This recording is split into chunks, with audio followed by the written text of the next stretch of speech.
Hey everybody, I see here I want to give you guys a quick tip on export presets inside of Lightroom.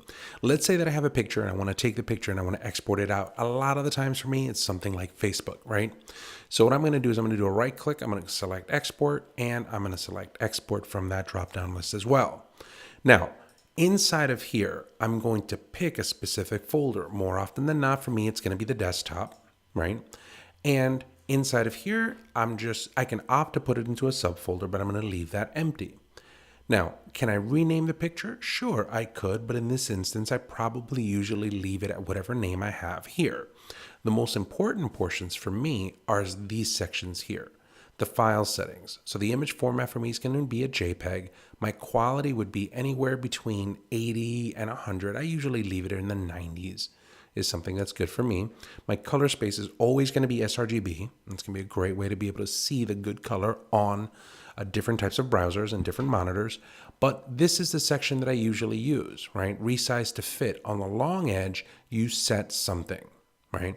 A lot of the times I use 1400 pixels on the long edge. That means that a portrait would be 1400 pixels tall. A landscape is going to be 1400 pixels wide. So I'm a big fan of long edge.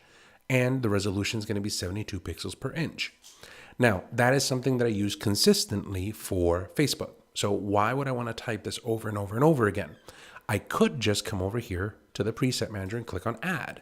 And I'm going to call this Facebook preset. Now that I have that done, for the Facebook preset. I click on create. That's there, all set. Now, if I wanted to make something, let's say that we're for Twitter, right? So I could do that. I could be 800 pixels, a resolution of 72 pixels per inch.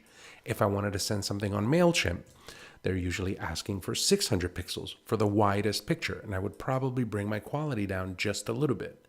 In this case, once I've made those changes, I'm going to click on add, and let's say that I call it MailChimp.